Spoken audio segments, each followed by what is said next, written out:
Thank you very much. Dr. Kaleem Ahmed. Assalamu alaikum. Kaleem Ahmed, I'm a pulmonary critical care and sleep specialist. I'm here in Hagerstown, Maryland. Thank you. And we have Dr. Nighat Ahmed as well. Dr. Nighat, please introduce yourself. Thank you.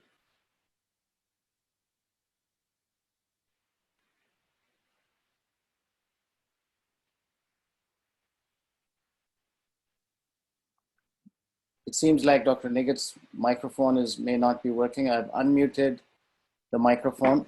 But in the meantime, we can get started with some of the questions. We also have on the, among the gathering, Professor Amir Ghafoor Khan from Lady Reading Hospital in Peshawar, Dr. Qureshi and many others. So, we have a good quorum, Dr. Muhammad Salim Khan from Kotli. So I will start with some questions and then I'll leave it to the panelists to select from their specialty, relevant to their specialty, what they want to, or appropriate to answer. So I'm going to start with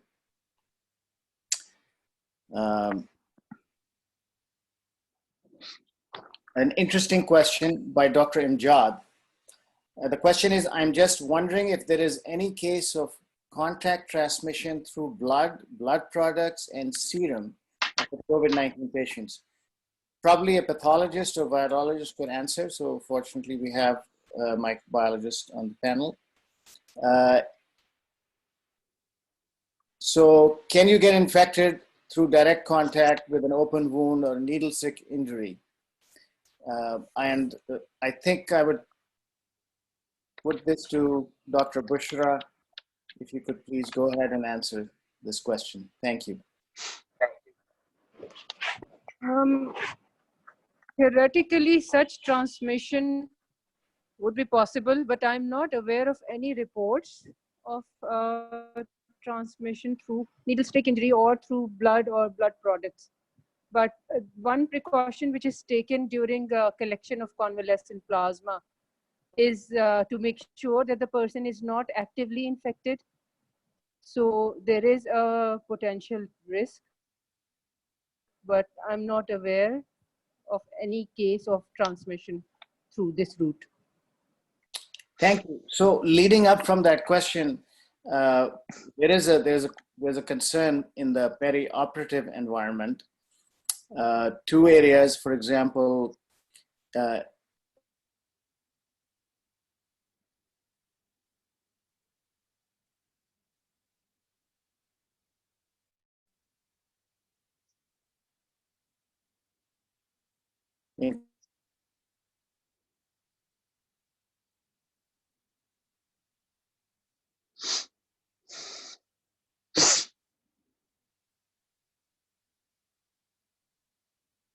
track laparoscopic surgery with release of cauterization smoke. So any comments on those kinds of risk factors?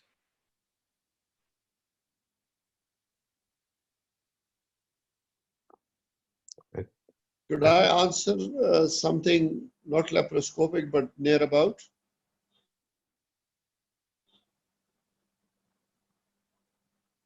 Yes, please go ahead. So I think, in fact, this yesterday or day before yesterday, there is a paper from Italy. Endoscopy, bronchoscopy, these are all aerosol generating procedures. And there is a big concern that they might infect or be highly infectious. But I think the paper from Italy suggests that if you take, reasonable necessary precautions, there isn't that high risk of, transmission to the patient or the operator. This paper has just come out. The guy is a famous endoscopist, Alessandro Recipe. So I think that's reassuring. But the crux remains that precautions should be there. So I would second that. Aerosol generating procedures like intubation, extubation, bronchoscopies, transesophageal endoscopies, echocardiography.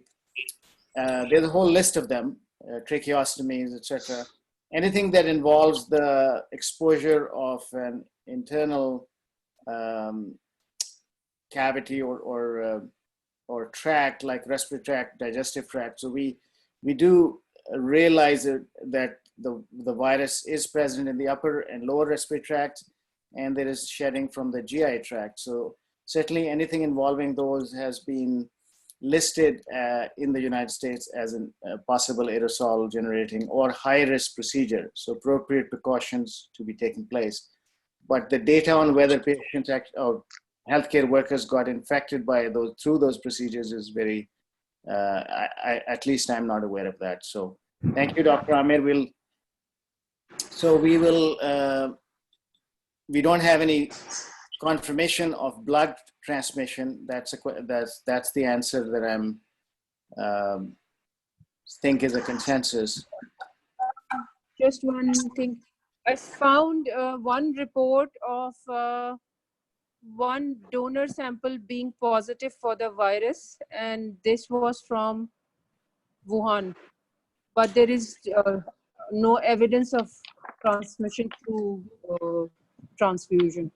So it has been found in blood, but coronaviruses generally are not transmitted through blood transfusion. Thank you very much. So I think that's certainly not the highest or most common mode of transmission, probably unlikely. So this is a question of more of a public health and infectious disease. It's regarding herd immunity. What do people expect that in how much time the world will reach a state of herd immunity? That's a very broad question, but who wants to take that on? Well, everybody is waiting to answer this question. And the simplest and shortest answer is nobody knows. Okay, fair enough. Lymphopenia, there's a question about lymphopenia. While lymphopenia can be present in many infections, especially viral infections, how can we look at this in contrast with COVID-19 while keeping in view other infections as well?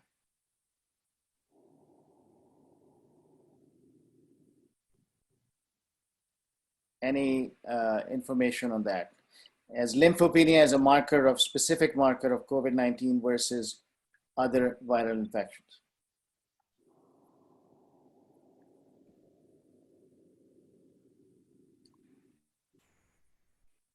Could I say something? I mean, it's not. I mean, I think the lymphopenia is not a diagnostic thing, but you know, it's just one of those things which make you stand out with COVID. But you know, in other viral infections, it's not that common, but you could still get it. It's just probably a reflection of your, you know, IL and immunity response.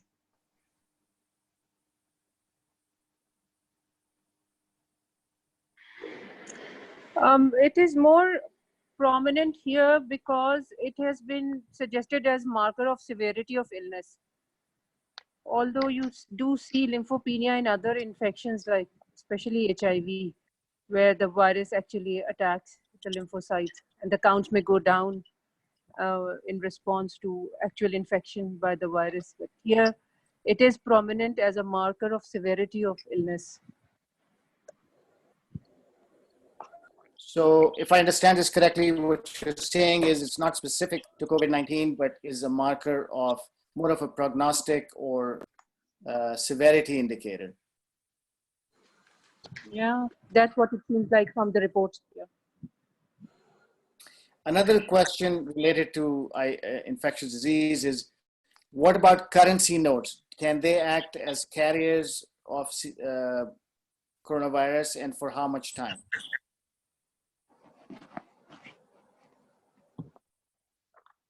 And, that will have to do with how long the virus survives on paper and how much is the inoculum on the paper. So even if somebody who's infected with COVID, if he handles the currency notes, the quantum of virus on currency note would be small, in contrast to patients' folders in the hospital. They pose a bigger risk of transmission through contact as compared to currency notes. That would be my assumption. So it has to do with the amount of virus actually on the currency note and how long it would last on paper and other environmental conditions at that point in time. Thank you, Dr. Bushra. I think certainly the businesses in the United States have taken the line that currency cash is not a reasonable mode of exchange, and at this time, so they have, there are several businesses which do not accept cash. It's all either credit card or online purchasing and then collection. Of course, in the Pakistan economy, cash is very important. How do you propose that the population, the public deals with this risk? Iqbal, this is Kaleem. I think, and I agree with Bushra about the presence of the virus. The most, I think it's about 2-3 weeks ago, the study which came in New England Journal of Medicine about the survivability of the viruses on different surfaces, that's the best which we have. And during that study, if I remember correctly, the longest duration was on the steel and on the plastic, and the shortest was on the cardboard, which is up to about 12 hours or so. Now, with the caviar, the same thing is that the studies writers were proposing that just the presence of virus, mere presence of the virus does not translate directly to the infectivity. So even you can find the virus on the surface, but it doesn't mean that it has the similar infectivity as somebody with a droplet infection. Now, precaution-wise, the simple infectious control procedures and hygiene. Hand hygiene is the most important way, regardless what kind of contact you are coming through, is the best way in terms of protecting yourself. Thank you very much, Kaleem. I think my further question with hand hygiene, of course, is really important. The other aspect is to ensure that you don't touch the vulnerable access points for your respiratory system, like your face and nose, etc. I think that has been the advice right from the beginning when this epidemic was recognized. I have another question, which is actually, Kaleem, you'll be again.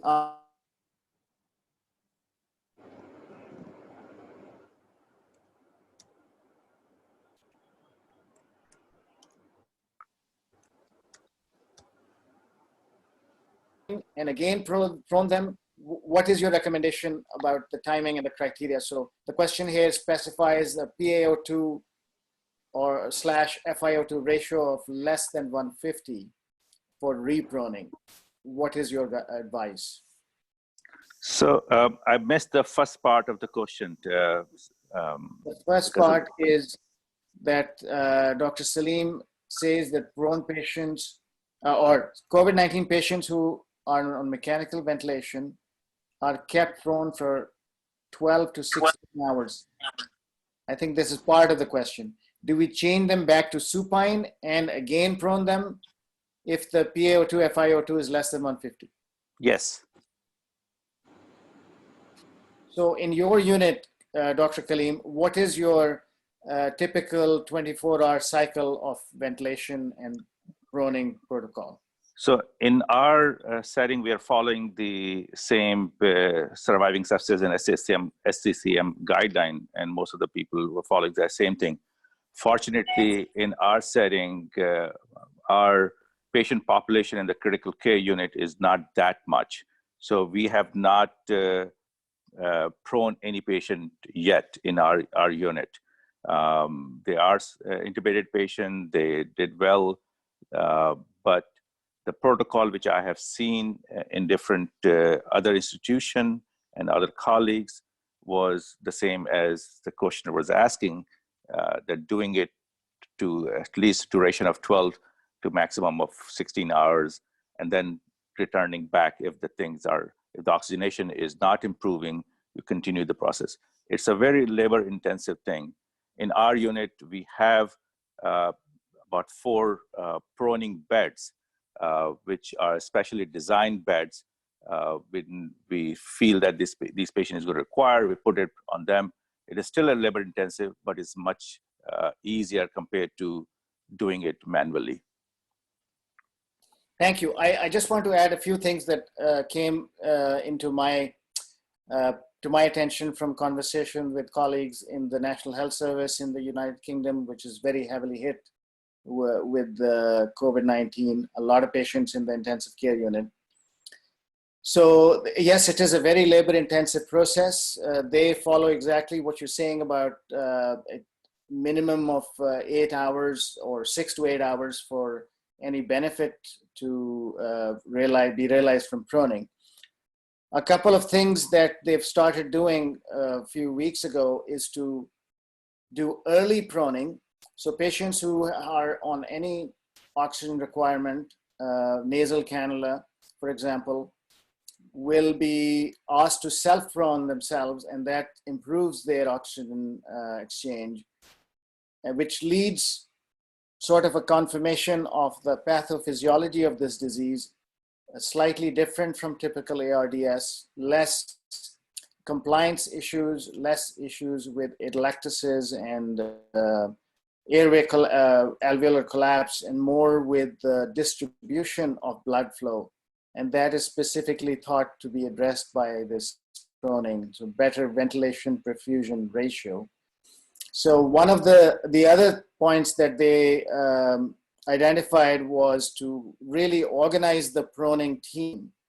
It's really quite labor intensive and exhausting. What they have done, they ran out of many ICUs and ran out of support staff. So they recruited physical therapists who don't normally work in the ICU and other ancillary staffs to help with the proning patients who are especially large.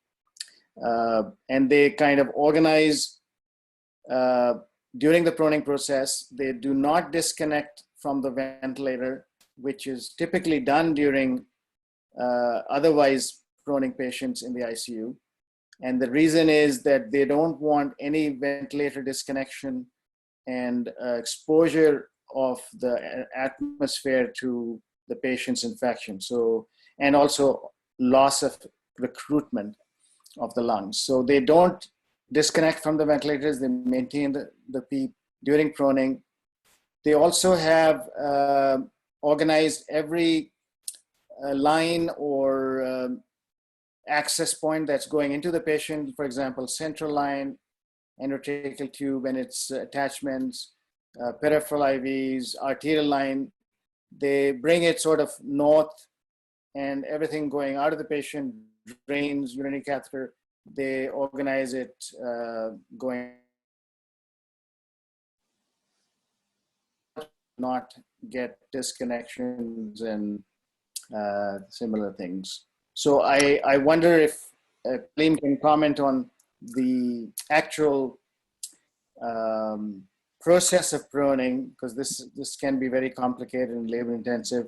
Is there a protocol that is uniformly accepted that we can share with our colleagues in Pakistan? So during my presentation, I think it was day 5th, I summarized the critical care management, and in that management, I showed some link of the video which has been posted on the SCCM website, a 5-minute YouTube video, how to prone without the proning bed. And I think it's a very simple resource. I don't have the link right now, but I could share that link in our conversation in the chat box if I find that. Thank you very So- much. I think that's very helpful. The participants can look at the day 5 video and obtain the link from there, or we can share it. But thank you very much for that information. Another question here is, and before I go to Dr. Amir Khan, who has a question, I just want to go through one more question, which is quite interesting. Is there any clinical or immunological difference between COVID-19 and COVID-19 infection and plus with co-infection with both COVID-19 and the seasonal flu? Is that a problem at this moment, or is it likely to be during the autumn season? Co-infection with COVID-19 and the seasonal flu.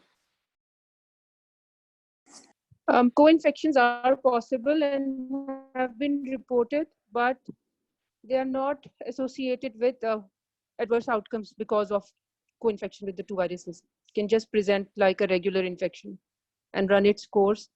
But co-infections are possible, and therefore it is advised to look for other pathogens as well, even if COVID is positive. And in a large majority of our cases, we do rule out influenza because this happened during the influenza season, as is true with other parts of the world. So just to be clear, do you do a respiratory viral panel, or how do you rule out what sort of testing? We have two different diagnostic tests available. One is just for influenza, and the other one is a BioFire, which is multiplex PCR-based test for looking for various viral pathogens, including other non-COVID coronaviruses. That too includes influenza. So in the initial part of this pandemic, we were doing respiratory BioFire on all the patients who were coming in, but there is a cost issue associated with it. So many patients get BioFire, but a large majority get the influenza nasopharyngeal swab whenever a person comes in with suggestive signs and symptoms. Thank you very much. We have Dr. Amir Khan, who you're unmuted. Please go ahead. Iqbal, I was just wanting to refer to Kaleem to come into it. Obviously, we're here in Pakistan, we're getting to struggle with this ventilation business. You see, we are challenged by lack of intensivist, and which usually are pulmonologists with interest. So we are tending to go towards non-invasive ventilation, and in that we've also sort of wondering if pruning in that seems to be helpful also. The data says, and the limited things that have come out, that pruning patients who are even on non-invasive ventilation might be helpful. So I wondered what Kaleem thought of that and what his thoughts are, or is this something, because these are things obviously we're talking about in context of Pakistan, not in USA, which this is aimed at, and I think we really should be, and we're trying to push for non-invasive ventilation here, which seems to help. And I wondered what Kaleem thought of pruning those patients, early or late. Dr. Kaleem will weigh in. I just want to add a question that dovetails into it from Dr. Mariam Motin. And that is there a role for encouraging patients to sleep on their sides to allow better aeration to one lung at a time to avoid or delay intubation? So I would address both these questions to Kaleem. So the issue is, thank you. So the issue of oxygenation in COVID patients. So definitely those maneuvering high flow oxygen, non-invasive ventilation, proning while not intubated, all these things has been done, but there is a little concern about the non-invasive ventilation. The concern is that yes, it will improve the patient oxygenation because that's the way it's worked. But the problem is that non-invasive ventilation is a very risky business in COVID patient population because of the aerosolization. So in Italy and in Spain, they have tried non-invasive ventilation with the helmet devices. In US, we don't have that. I have not had any experience with that. If these kind of devices where the aerosolization could be minimized, then yes, one can use that. On this forum, Dr. Heriker from Indus Hospital, she's a regular, and she has experience. She was sharing her data about proning patient while they are awake in their institution, and she has seen decreasing the number of the patient requiring intubation. So this is what I know from that perspective. So I think we have to take the risk and benefit into equation when we are, providing any modality of increased oxygenation to our patient population, especially in Pakistan, where negative pressure rooms are probably not as readily available, even in the big centers. So that's a caution. Now, as far as Dr. Morton suggestion, I think theoretically it sounds reasonable, but again, it's similar to that kind of concept of proning, but I don't have any data to quote and recommend that. So thank you, Kaleem, for that comprehensive answer. I'd just like to add a couple of things. So I was involved through the American Society of Anesthesiology Committee on Emergency Preparedness, of which I'm a member, of a very heated discussion nationally about using CPAP helmets, which have been used in Lombardy in Italy, the highest hit region. They do still have aerosolization potential, but less than CPAP by a mask. But one of my colleagues who's very involved with, he trained with Gattinoni in Italy and in touch, he shared data about 25% of their patients who required very high oxygen FiO2 were able to avoid, 25% were able to avoid being placed on a ventilator by CPAP helmets, which look quite funny but are effective, and the patients were able to turn themselves prone. They did not need sedation, and they were able to even be fed at intervals. So certainly that data resulted in some heated discussion. At the end, the APPNA leadership did recommend it to the Human Health and Human Services to obtain them.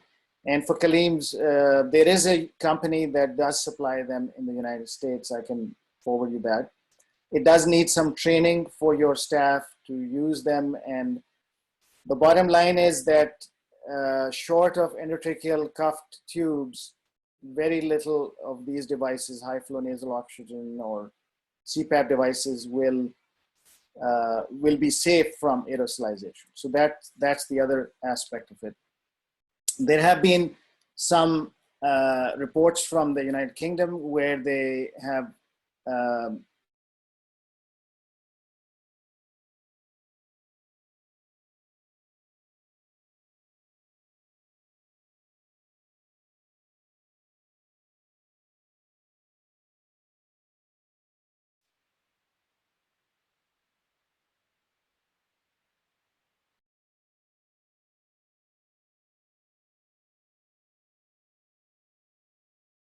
helmet. So Kaleem, do you have any experience with nasal cannula, oxygen, or any data on that in the United States with self-proning of patients? No, I don't. I don't have personally anything have to quote any numbers. I missed a lot of your discussion. Somehow your audio and video is kind of, so somebody, maybe it's on my side or it's a kind of, I'm not sure. Okay, it might be my video is interfering with it. I've stopped that. So just to summarize again, northern region of Italy, Lombardy, which was hardest hit by the virus in that country, has experience with the CPAP helmets. There is a US company which does produce and supply them in the United States, but they have not been really very popular in the United States.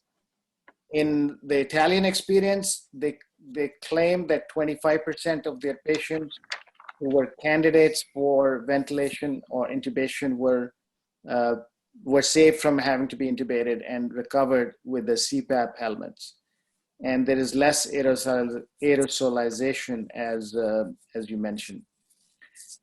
So my other question was that as some units are using nasal, not high flow, but regular flow nasal cannula oxygenation and having patients turn themselves prone and seeing improvements in oxygenation, is that something we can recommend as a first step to our colleagues in Pakistan? Kaleem. Yes, I think so. I think the information which we have, again, from Physia, she is using it in their unit, and she was reporting us that she has seen significant improvement and avoiding intubation. So, and it makes sense because primarily these patients are really hypoxic. Even people who present initially, some of them are not having significant dyspnea, but their oxygen saturation noted to be low, and that progress very rapidly. So yes, I would suggest, yes, absolutely doing it. Thank you very much. Now, another question, and this is more related to secondary bacterial infection, is from Dr. Muhammad Salim. What is the most common organism involved, and what empirical regimen is used pending culture report in the ICU? And this other question is, any relationship of bacterial infection with procalcitonin?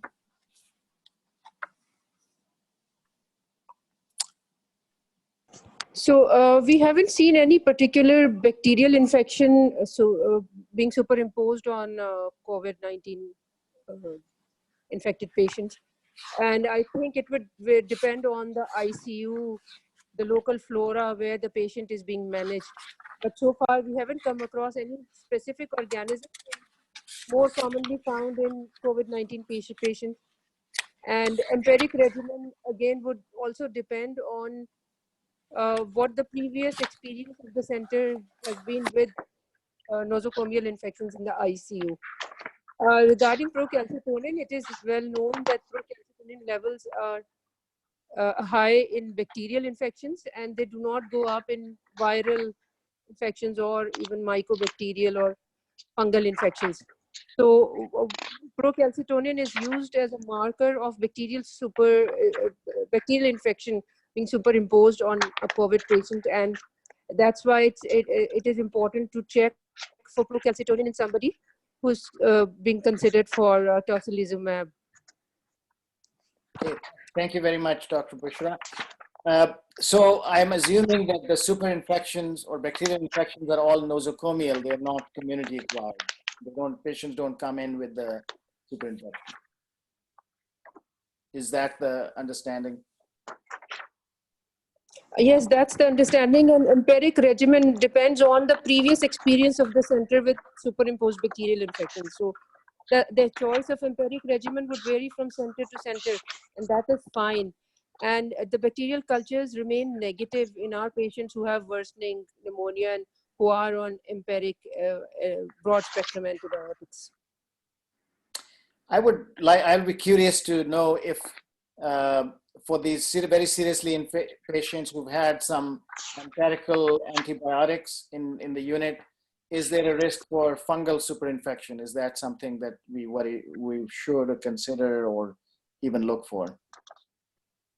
There is a definite risk of superimposed fungal infection. One of the patients actually developed candidemia after prolonged hospitalization, and he actually died of candidemia. He had recovered from his COVID-19 infection. So I think the risk of fungemia is the same as for any patient who has prolonged hospitalization and prolonged repeated courses of broad spectrum antibiotics as part of the supportive regimen because the patient is not coming off the ventilator and developing new lung infiltrates and so on. And would you share your APPNA protocol for empirical antibiotics? Does it vary between week to week? So the first combination which is usually used is that of piperacillin, tazobactam, and azithromycin in somebody who's developing severe sepsis. So that's the first regimen which is used, and then the samples are sent off generally. Sometimes if the patient is worsening, or if there is impending intubation, or if the patient gets intubated, this regimen, which is generally used for people who are on non-invasive ventilation or on the verge of ventilation, is escalated to meropenem and vancomycin. So these are the options we have, and these are the ones which are used. Vancomycin is generally stopped after the first 48 hours. Meropenem is continued empirically till such a time that the patient starts improving, then it gets de-escalated, or it is continued for 5 to 7 days or even longer in sick patients. Thank you. And are these all available to other hospitals in Pakistan in terms of access pharmaceuticals? Yes, yes. These are easily available. Thank you very much. Iqbal, this is Kaleem. Absolutely, go ahead. So I think I totally agree with the Bushra about the adding of the antimicrobial therapy in critically ill patient. In fact, the SCCM guideline, looking at the previous viral infection, especially the MERS outbreak, they have collected the data at the time, and they have seen that patient who was critically ill in ICU intubated, about 18% of them has bacterial superimposed infection, and also about 5% viral infection in addition to the MERS. And at that time, and we all know that there's a high chances of having Staphylococcus aureus infection and influenza pneumonias. So, and the spectrum of the organisms are, as Bushra has mentioned, to use your own data, predominantly Klebsiella, Staph aureus, Pseudomonas, and Serratia. These are the 4 as reported, but again, it's depending upon your own local environment and microbiology data. So it would be a good suggestion to consult, as you would always do, I suppose, with complex patients, your local microbiology team to get the best. Absolutely. And then, yeah, and if you have, and I think I was reading somewhere that although there is no recommendation for doing the serial procalcitonin, but if you are dealing with a critically ill patient ICU setting, and then like normal critical care management, you do see new infiltrate, or you see some new change in the patient characteristic, repeating procalcitonin level, and if it is going up, that's another indirect marker. But again, in the absence of that, just the pure clinical perspective, if somebody is on the ventilator, not getting better, I think starting the empiric HCAP treatment is the good way to go. Thank you very much. I just want to ask some of you to comment, or at least one of you to comment. There has been some issues with my sound. Is that still a problem? I think I had a problem with my internet connection. Right now it's okay. I had a problem too, and it's, I think. Okay. Is this okay now? It's okay now, yes. Thank you. Thank you very much. So we have another question, which is, I think, to the entire panel, which is, there have been a few COVID-19 scores created and available online to allow an assist in diagnosis and ruling in or out COVID-19 infection, and placing patients in low, intermediate, and high risk for COVID-19 infection.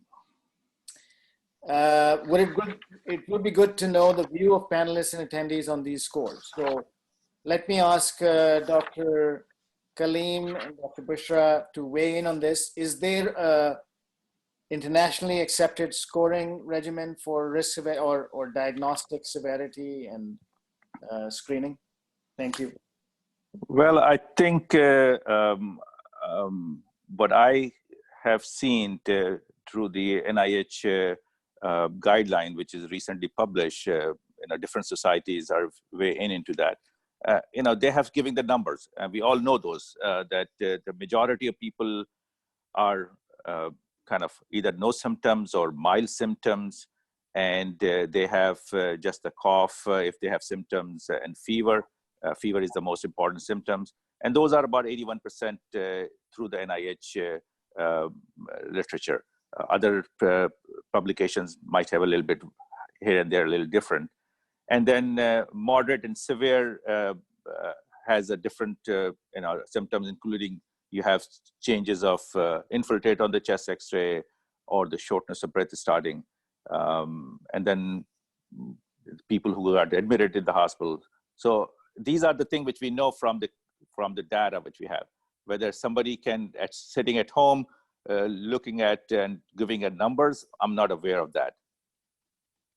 Okay, well, thank you. Any other comments from the panelists about diagnostic scoring or prognostic scoring system that you use? Yeah, so some of these tools are being promoted for use by patients who are sitting at home, while others have been used by different institutions to triage their patients. So their utilities was, at least initially, at the triage, because many of them included history of travel and so on and so forth. These things have become irrelevant now. And the other thing is, somebody you've ruled out on the basis of this tool may become symptomatic the next day. So it's an evolving situation. So the utility was at triage and for patients, people who are sitting at home. Iqbal, could I add? I mean, obviously, once the patient comes, it becomes very obvious. I don't think so. We've seen a proper scoring system evolve from China or Italy. So I think the illness is such that, once the patients come in, it becomes pretty obvious from the lung infiltrates and their hypoxemia and things. So I would be a bit reluctant to push for a score which patients might be doing at home and then delaying seeking advice. That, dissuade people from coming into hospitals or seeking medical advice in good time. Thank you, Dr. Amir. I think the purpose of the domiciliary score is a little different about sort of screening patients, self-screening for consultation or escalation of their care. What you're describing in the intensive care unit is a very advanced, they're already in the moderate to severe category if they're in the ICU. And I am aware of several institutions making their management plans according to certain criteria. And that has to do sometimes with the higher incidence of thrombotic complications in the intensive care patients. So for example, the dosing of anticoagulation for ongoing prophylaxis or treatment of thromboembolism the dosing is based on certain criteria, including D-dimer levels, and that escalates the whatever low dose heparin, or low molecular weight heparin or other anticoagulant use. So there are certain escalation scales used in the ICU for those patients, but the diagnostic part, as Dr. Bushra mentioned, has several applications. And certainly more data is coming in and more advice. I think what I hear is that there are several utilities of a scoring system to separate the utilization of resources and staff according to what you have. So I do have another question from Dr. Mariam Motin. I just wanted to share the score that we use in our hospital. It's excellent. Thank you. So I thought it might be, everybody has their own opinion of what we should be doing. So we decided to put the internist, hospitalist, and ICU people together, including the ER physician, to decide which patient should go to the floor, which needed a COVID positive isolation room, and which one is requiring an ICU care. So this is the score that we had been using, looking for signs of pneumonia on CT scan and history of close contact with COVID-19 confirmed patient. If either of the two were present, they went into isolation room. But if they had fever, if the age was greater than 44 years, but none of these two signs were present, those patients were sent to the regular floor. So I thought it was worthwhile bringing that forward. We have the outside temperature during daytime in our hospital has been greater than 100 degrees Fahrenheit right now. So a lot of people had been coming with a temperature greater than 100. So we had been avoiding to use the temperature as one of the criteria. So that's the reason I thought it was important to discuss and find out what other people are doing. We also look at lymphopenia, as you can see in this slide. And if the patient has lymphopenia, our suspicion raise does increase a lot. And that's when we have a little bit of confusion whether we should put this patient into isolation room or should we let them stay onto a regular flow and get the blood testing done for COVID-19. Thank you very much. That's very, very helpful, and hopefully you can share it with everybody on. We can download it. I have a question about this. If the score is greater than 10, have you followed up these patients to see how they do in terms of their clinical outcomes? It's a mixed bag. Those that do have the CT scan finding, they are the ones that are relatively sicker, and we do find that they turn out to be COVID-19 positive later on. So that's my observation, but I have not really seen the data coming in. I see. So let me clarify this. These are symptoms and signs without a positive viral status. Yes. Just for screening when the person comes into the emergency room to decide if the patient should go to a regular bed, non-COVID bed, or does it need to go to a COVID bed, or does the patient needs to go into the ICU? Okay, thank you very much. That's very helpful.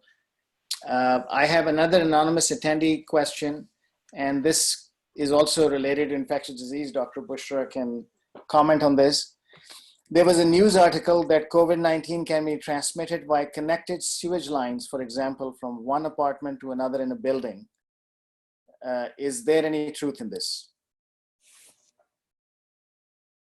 So there is evidence of shedding of the virus in feces, and it can present with diarrhea.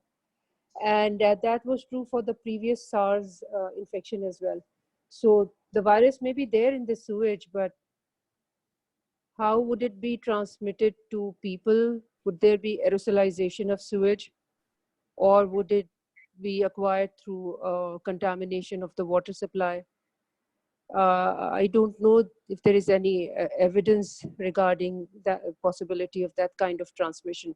So the virus is going to be there in the environment, and it's not surprising that it has been found in sewage because it is being shed.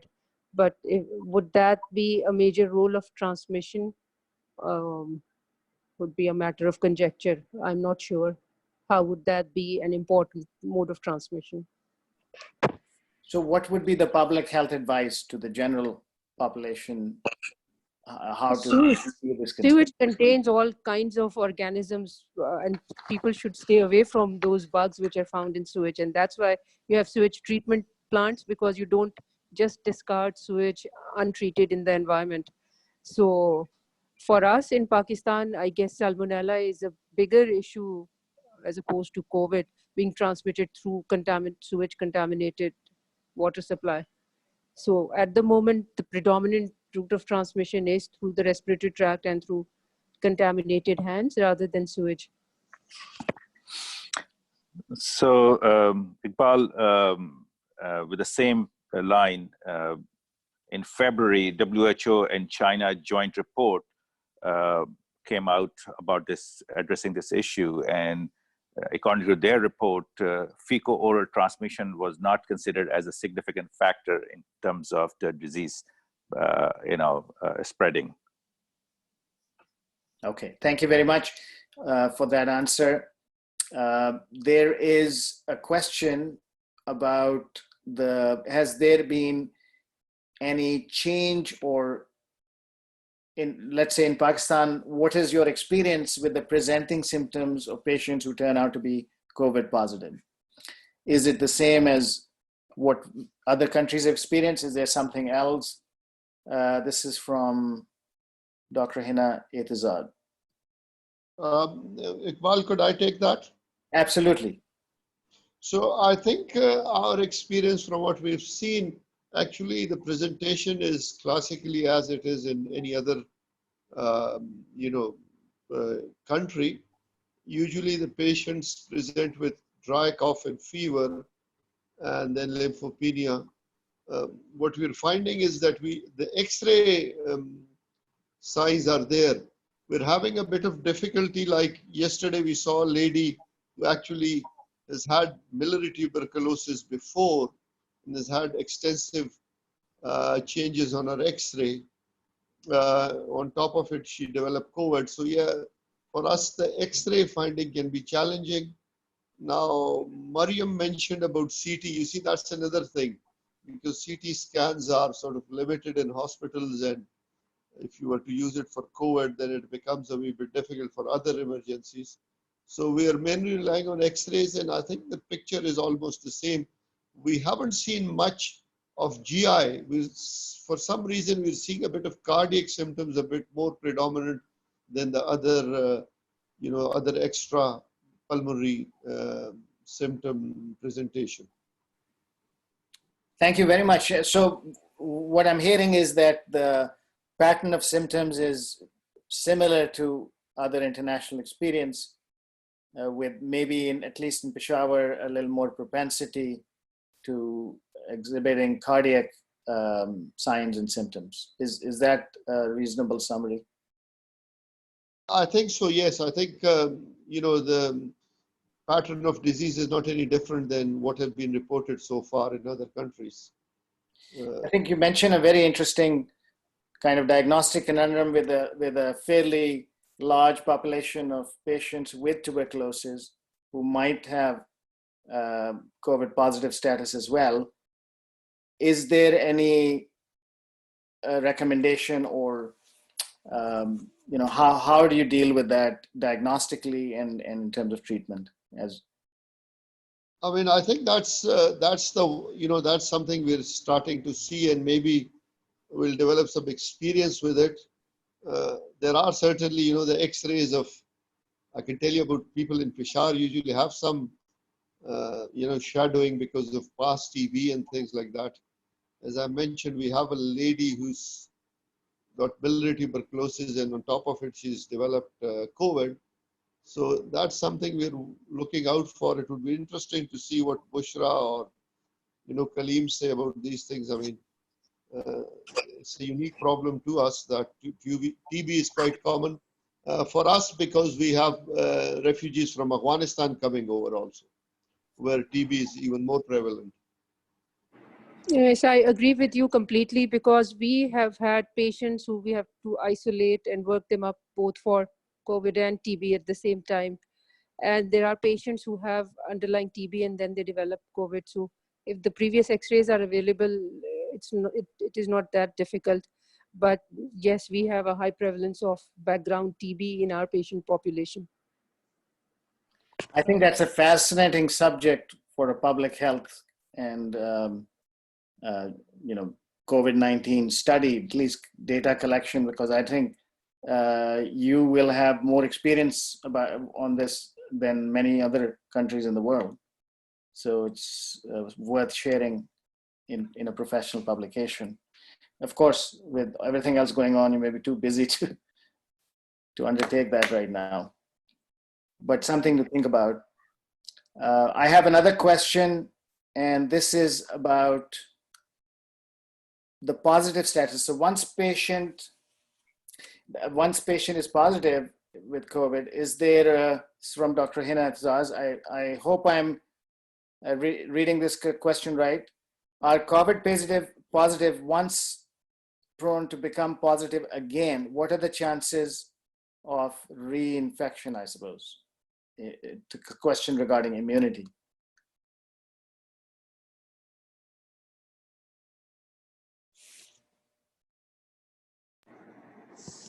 Okay, so prolonged shedding is becoming more and more recognized as a real issue.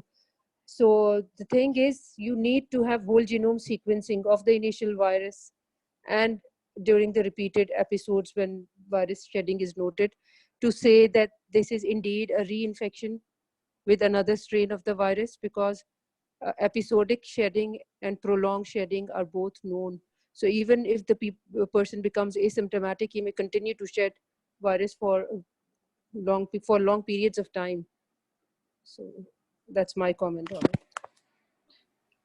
So would that be something that, let's say, an antibody test could determine if we get to the antibody titer that prevents reinfection? Antibody alone would not tell you whether the virus has persisted and evoked some kind of immune response, or if the initial infection was cleared and now the person is reinfected. You will need to have genome sequencing to say that this is a different strain of virus. Okay, thank you very much. So Dr. Mariam Motin has an excellent question here. Is there a plan for electronic medical records platform for sharing patient data in Pakistan by hospitals in the future, especially for imaging and lab testing? Okay, so in Pakistan, there are few centers which are using electronic health records. Aga Khan hasn't switched to electronic health records yet, although we have our lab tests and images available in the electronic database. So Indus, Shaukat Khanam, and I think Shifa hospitals are the three centers which are using electronic health records. And I don't think any of the big government centers have switched over to e-health. Iqbal, if I can have some insight in terms of things that are going on from APPNA standpoint. We were approached by two different, you can say, platforms. One is from Lahore, Suhail Chowthai, who is a orthopedic surgeon in UK, has his own company called Health City or Medical City Online, something like that. Medical City Online is a company that he has founded and has offices in different countries, including USA, UK, and Pakistan. And he has joined hands with the government of Pakistan, in particular, Governor of Punjab. I think because he's also from UK, probably. But they have, so they are doing it in collaboration with University of Health Sciences. And they approached APPNA to collaborate with them in terms of telemedicine in COVID and maybe later.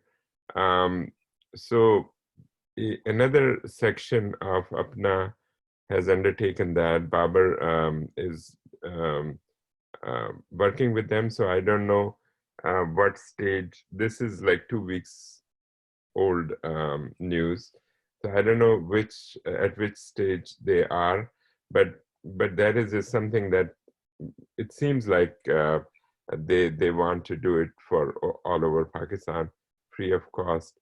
I don't know if it will be with the institution or just with the consumers directly, meaning patients will be able to utilize that platform with physicians. So that is one. The second is a new platform from Pakistan called Yarane Watan that actually started last year, but then could not get off ground. Is the brainchild of the special advisor of health with Prime Minister Imran Zafar, or Zafar Mirza, sorry. So Zafar Mirza, and there's a young doctor from, I think, Norway, Oslo, Usman Mushtaq, who started this platform. The idea is to engage the healthcare diaspora, Pakistani diaspora from around the world, in particular England and USA. And so they have been engaged with APPNA since from last year. And now they launched it, I think yesterday or day before. Zafar Mirza and Usman Mushtaq had a press conference. And so it's officially launched.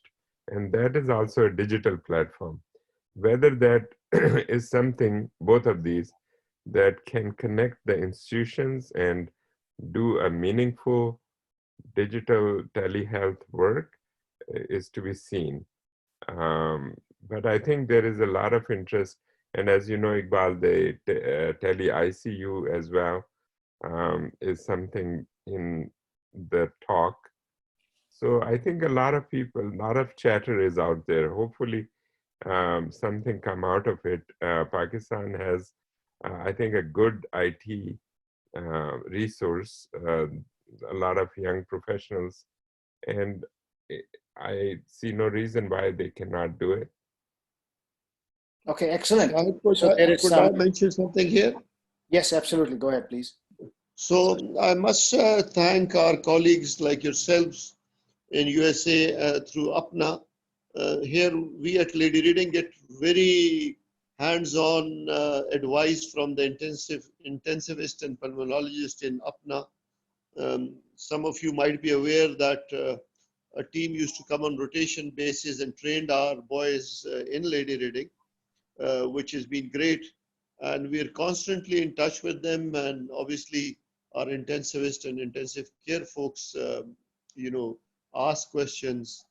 Our own Board of Governors Chairman, Professor Bhatti, is also based in USA. So I just wanted to take this opportunity to thank APPNA in particular, and all the Pakistani, colleagues who are working for their tremendous help. I know it's very worrying when you're far from your home, but that's what's been happening on ground. And just a sad piece of news that one of our ENT professors who was being advised by APPNA folks, who was on vent, actually sadly passed away this morning. He was professor of ENT, Professor Javed. So it is a terrible disease and it takes its toll. So I would request that we pray for his departed soul, and thank you for APPNA for helping us out in this crisis. Inna lillahi wa inna ilaihi raji'un. Very sad to hear that. It kind of hits that, disease doesn't spare anybody. Thank you for that. And I realize that Dr. Faisal Masood, who is part of our consultant group, has been very active in Lady Reading in developing capacity. We're looking at something like similar model in other institutions that need it. So I think we want to get a couple of questions answered before we close out today. One of them was about this reopening of the construction industry in Pakistan, and that there are some sites that have been employed a disinfectant spray for workers to walk through. Is that something that is effective? What is the opinion of the panel? Oh, we have a very strong stance against walk-through gates, because what they are spraying are chlorine-based solutions, so bleach basically. So MMIDSP has actually taken out press release and Twitter messages advising against installing these walk-through gates, because what they do is spray people with bleach, and obviously that is toxic to people. So it can damage the skin, eyes, throat, respiratory tract. Whereas if somebody is infected, he will continue to exhale the virus, aerosolize it, and so on and so forth. And it's the hands which need to be cleaned and the mask which needs to be worn. So we have a very strong stance against walk-through gates. Thank you very much. I think that President Donald Trump got this idea from Pakistan, probably, because he is. We are thinking of offering him a trial of infecting Dettol into him, injecting Dettol into him. Well, interestingly, news from today in The Economist is that the company who owns Dettol and Lysol is Beckett Dickinson, and they have come out very strongly against anybody using their products for COVID-19 control. So there you go. Oh, and President Trump tweeted that he was just being sarcastic. So we have some leadership issues ourselves. I think the last question, or not the last question, but second last question, quick question, is there a risk of sexual transmission of COVID-19? Is there any report of that happening?